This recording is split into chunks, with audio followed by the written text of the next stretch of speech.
민주당 중심의 비례연합 정당인 더불어민주연합 공천 후보 심사에 착수를 했습니다. 최근 조국 혁신당 약진, 또 지지층 분산 투표 우려에 목소리가 좀 있는 상황인데요. 더불어민주연합에 참여하고 있는 용혜인 새진보연합 상임대표와 말씀 나눠보겠습니다. 안녕하십니까? 네, 안녕하세요. 용혜인입니다. 네. 어제 더불어민주연합 국민후보 선출이 있었더라고요. 공개 오디션으로 이제 치러졌던데 후보들 몇몇 어땠습니까? 네, 이제 더불어민주연합이라는 것이 이제 새 정당 말고도 이제 시민사회도 함께 연합 정치를 연 것 아닙니까? 네. 그래서 이제 시민사회에서 오디션 형태로 국민 후보 4분을 선출을 했고요. 제가 한 분 한 분 개인적으로 알고 지내지는 못하고 앞으로 더 이제 알아가야겠지만 김윤 교수님 같이 의료개혁 같이 우리 사회에 꼭 필요한 개혁에 대해서 계속해서 목소리를 내오셨던 분, 그리고 임태훈 전 군인권센터 소장님 같은 경우는 그 변희수 하사 강제전역 사건부터 시작해서 최근에는 이제 해병대 최상병의 사망 사건의 공론화까지 우리 사회에 꼭 필요한 목소리들을 내주신 전문가 분들이라고 생각합니다. 그래서 이분 후보 선출이 이제 어느 정도 끝을 향해서 달려가고 있는 건데요. 이게 좀 마무리가 되고 나면 더불어민주연합이 하고자 하는 개혁국회의 상을 좀 더 선명하게 보여드릴 수 있을 것 같습니다. 자, 민주당하고 진보당 또 새진보연합이 추천한 후보자들은 언제 결정이 됩니까? 네, 이제 새진보연합은 지난 토요일에 저 용혜인과 그리고 사회민주당의 한창민 대표 그리고 최혁진 후보자를 당을 대표하는 후보자로 선출을 했고요. 진보당도 당내의 경선 과정을 완료했다고 들었습니다. 민주당도 빠른 시일 내에 좀 내부 추천 절차가 매듭지어질 것이라고 들었고요. 좀 이제는 정말로 심사하는 과정이 남아서 심사하는 과정만 잘 마무리가 되면 정말로 빠른 시간 내에 자랑스러운 민주연합의 후보들을 좀 만나보실 수 있을 것이라 생각합니다. 특히 민주당이 지금 비례후보 심사를 전략공천위원회에서 하는 거 보고 이거 밀실 공천 아니냐, 또 비밀리에 너무 하는 거 아니냐, 이런 우려의 목소리 있는 것 같습니다. 네, 이제 전략 공천을 하는 것 자체가 이제 밀실 협의는 아니고 얼마나 국민 눈높이에 또 당원들에게 설득력 있게 공천이 진행이 되느냐 이런 것이 좀 관건일 텐데요. 새진보연합과 민주당 그리고 진보당이 선거연합에 대한 최종 합의를 이뤄냈던 게 지난달 21일입니다. 그러니까 그 이후부터 2주 정도 되는 촉박한 시간 내에 좀 후보를 선출해야 되는 물리적인 제약이 있었던 건 좀 분명한 사실인 것 같고요. 각 정당들이 각 정당의 여러 조건들과 상황을 고려해서 최대한 연합의 취지에 맞는 후보를 선출하기 위해서 그 원칙과 민주적 절차에 따라서 후보 선출 과정을 진행하고 있을 것이라고 생각합니다. 국민의힘에서는 진보당 참여에 대해서 말들이 합니다. 종북 세력의 국회 입성 이렇게 하면서 이념 공세를 하는 것 같은데 어떻게 생각하십니까? 그러니까 사실 이제 국민의힘 한동훈 비대위원장의 그런 색깔론 공세가 진보당을 공격하기 위해서냐 아니면 이 더불어민주연합을 흠집내기 위해서냐라고 하면 저는 더불어민주연합을 흠집내기 위해서 저런 색깔론을 펼치고 있다고 생각합니다. 그리고 사실 이제 논리 없이 매번 낡은 색깔론 등장하는 게 선거 때마다 반복되는 일인데요. 좀 그런 색깔론을 들이밀기 이전에 좀 낡은 색깔론을 들이밀기 이전에 좀 국민의힘 공천부터 좀 제대로 돌아보셨으면 좋겠습니다. 5.18 민주화운동에 대한 북한 개입설을 들고 와서 민주주의의 역사를 폄훼했던 후보라거나 아니면 국민의 손으로 탄핵당했던 박근혜 전 대통령의 측근인 유영하 변호사를 단수공천했던 것도 한동훈 비대위원장 아닙니까? 그래서 이 국민 눈높이에 맞지 않는 공천, 국민 눈높이에 맞지 않는 선거를 과연 누가 하고 있는가? 한동훈 비대위원장 스스로부터 좀 돌아보시면 좋겠습니다. 용혜인 의원의 이제 비례 재선 도전 두고도 좀 얘기들이 좀 있습니다.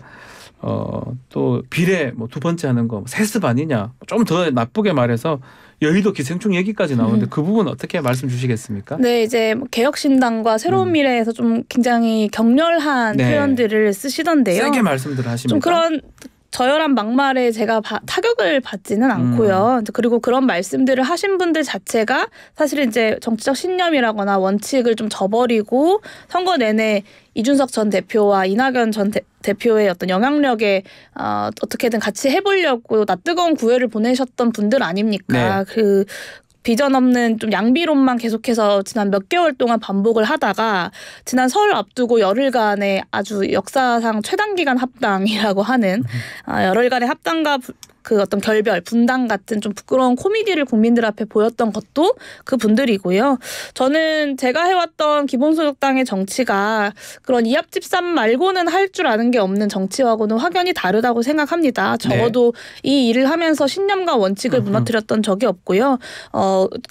저와 저의 당이 쟁취했던 어떤 성과들에 대해서도 자신도 있고 국민들께 인정도 받았다고 생각합니다. 누가 역사에 도움이 되는 일을 하는지 그 부분에 대해서 그리고 누가 기생충인지에 대해서 국민들께서 판단하실 거라고 생각합니다.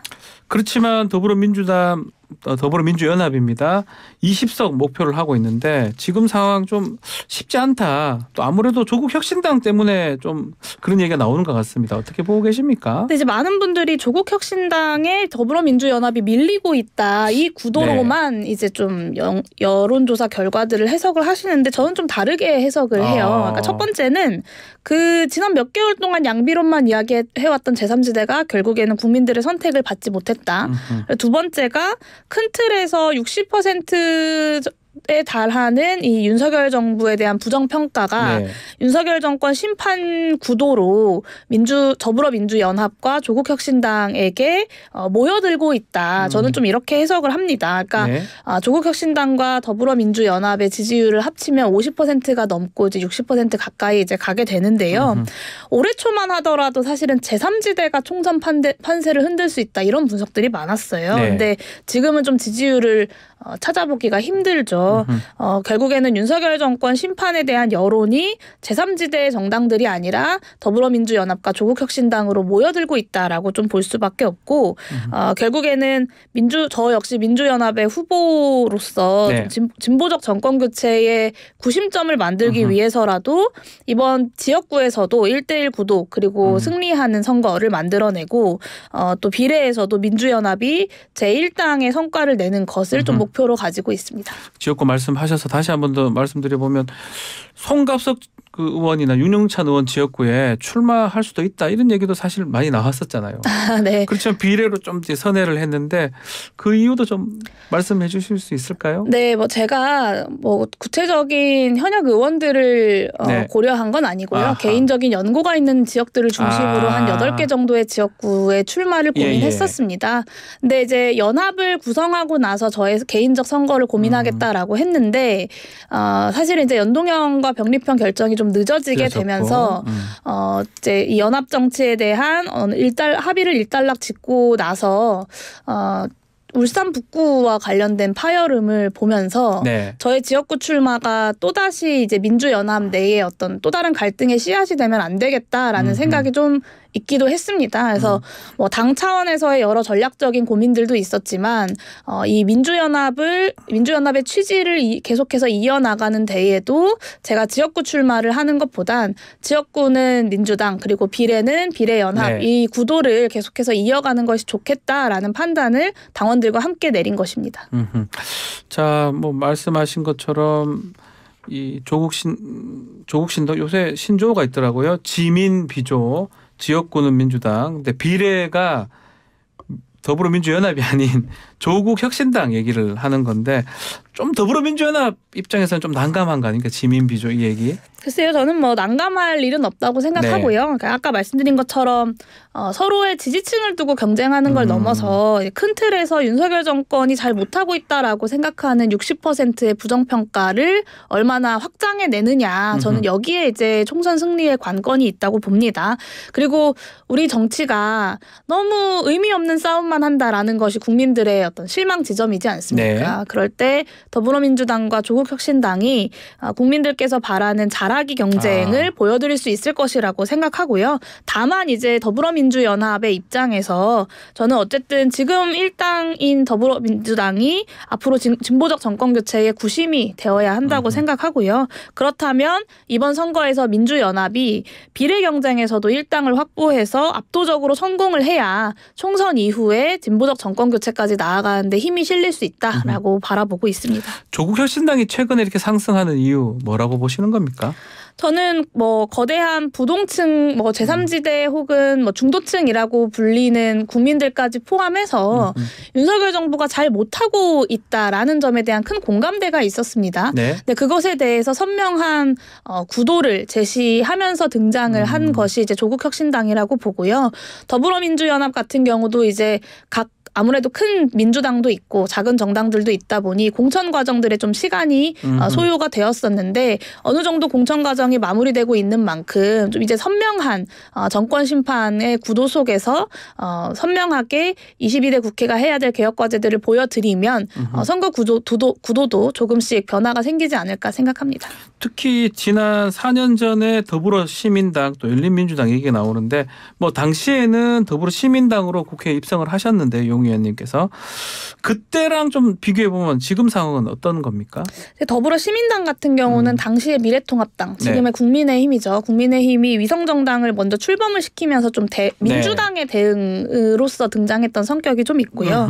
지금의 더불어민주연합은 연동형을 지키기 위한 분명한 정당들의 연합이고 정책연합까지 추진해 나가고 있다는 점에서 좀 분명한 차이가 있고 저는 이 질적인 차이가 좀 크다고 생각합니다. 그리고 조국신당 역시 좀 정책 비전이나 이런 국민들에게 증명해야 될 부분들이 좀 비교적 좀 남아 있다고 보고요. 좀 조국신당과 더불어민주연합이 함께 좀 연대하고 승리를 만들어내면서도 그 안에서는 좀 협력적 경쟁 그리고 경쟁적 협력을 만들어내야 되는 파트너라고 봅니다. 자, 민주당이나 국민의힘 공천 상황도 좀 말씀드려보겠습니다. 특히 민주당 공천 상황 어떻게 지켜봤는지 궁금해요. 임종석 전 실장 거취 논란도 있었고 비명계 현역들이 대거 탈락을 했잖아요. 어떻게 보셨습니까? 네, 이제 공천이라는 건 어느 정도의 다이나믹은 있을 수밖에 없는 과정이라고 생각합니다. 그리고 역대 국회들을 보면요. 늘 초선 의원이 한 50%가 넘었거든요. 그러니까 늘 현역 의원의 50%는 초선 의원으로 물갈이가 된다라는 뜻이기도 합니다. 그렇기 때문에 공천이라는 건 대한민국 국회가 변화하는 순간이기도 하고요. 그 변화의 순간에 파열음이 생기는 것은 좀 어느 정도 불가피한 측면 혹은 당연한 측면들이 있습니다. 근데 다만 이 공천 과정에서의 다이내믹을 이 본선에서의 승리까지 어떻게 동력으로 또 함께 만들어낼 것인가가 앞으로의 중요한 과제라고 생각합니다. 이재명 대표 어제 기자회견 했었는데 심판 얘기를 했습니다.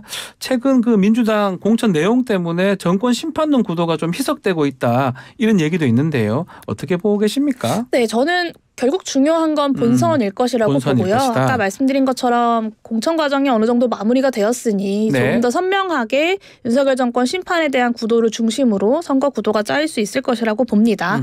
결국에는 윤석열 정권이 가져오고 있는 이 대한민국의 위기, 이 위기를 계속해서 반복할 것이냐 아니면 위기를 극복할 새로운 인물들이 등장할 것이냐 이 부분에 대해서는 국민들께서 판단을 할 것이고 이 선택에 따라서 이 공천 과정이 잘 됐는지 혹은 잘못된 건지 이 국민들의 판단에 달려 있다고 저는 생각합니다. 판단이 중요하다.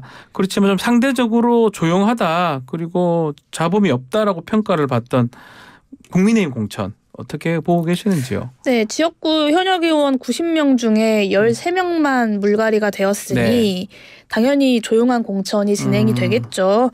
사실 국민의힘 공천도 여러 가지 문제들이 있었습니다. 뭐 그 공천 탈락에 반발한 전 당협위원장이 분신을 시도했다가 구속되는 일도 있었고요.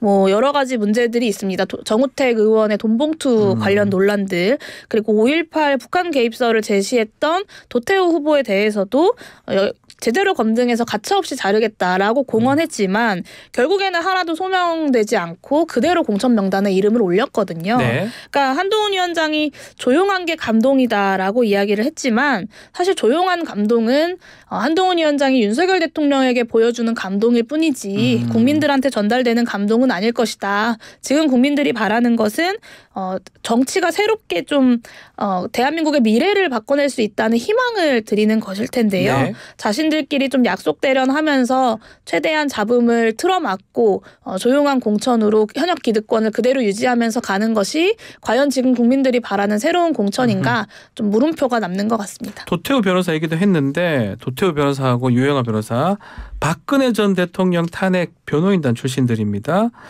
이 공천 논란에 대해서 한동훈 비대위원장은 탄핵은 오래된 이야기다 이렇게 밝혔는데 이 부분 어떻게 보십니까? 네, 국민의 피와 땀으로 일군 민주주의를 참으로 우습게 생각하는구나라는 좀 생각이 들었습니다. 이 이태원 참사 유가족은 단 한 번도 만나지 않았던 윤석열 대통령이 사실 박근혜 전 대통령은 몇 차례나 만났을 때부터 유영하 그 변호사의 공천은 어느 정도 좀 예측됐던 측면이 있습니다. 네. 그러니까 탄핵 불복 세력하고도 손을 잡아야 이번 총선에서 겨우 이길 수 있다라는 판단을 윤석열 대통령이 좀 한 것 같고요. 근데 이제 어떤 역사와 민주주의 그리고 민심을 우습게 아는 정치 세력은 결국에는 끝내 국민의 심판을 받는다라는 점을 그리고 박근혜 전 대통령이 탄핵되던 그 순간에 그 사실이 증명되었다는 점을 윤석열 대통령과 한동훈 비대위원장이 잊지 않아야 된다고 저는 생각합니다. 마지막 짧게 지금 전공의 집단 이탈 장기화되면서 정부가 거부권 행사했던 간호법 다시 논의한다고 합니다. 어떻게 보십니까? 거부권 행사가 정말 그때 윤석열 대통령의 입맛에 따라 쓰여졌다는 것을 입증하는 것이죠. 네. 간호법 제정 필요한 일이지만 그때 이제 아무 이유도 없이 자신의 공약이었던 간호법을 거부하고 나서도 사실은 관련 법 개정에 손 놓고 있다가 이제 와서 간호사들의 도움이 절실해지니까 말을 바꾼 것 아니겠습니까? 저는 적어도 간호사들에게 윤석열 대통령의 진심 어린 사과가 있어야 한다고 생각하고요. 앞으로 이런 식으로 입맛에 따른 거부권 행사는 없어져야 한다라고 생각합니다. 자, 방송 중에 대통령 국정 지지도 부정평가 60% 언급한 여론조사 갤럽이 지난 2월 20일부터 22일 무선 전화 면접조사 방식으로 진행한 내용입니다. 부정평가가 58% 나왔고요. 자세한 내용은 중앙선거 여론조사심의회 홈페이지를 참고하시면 됩니다. 자, 오늘 말씀 여기까지 듣겠습니다. 감사합니다. 네, 감사합니다.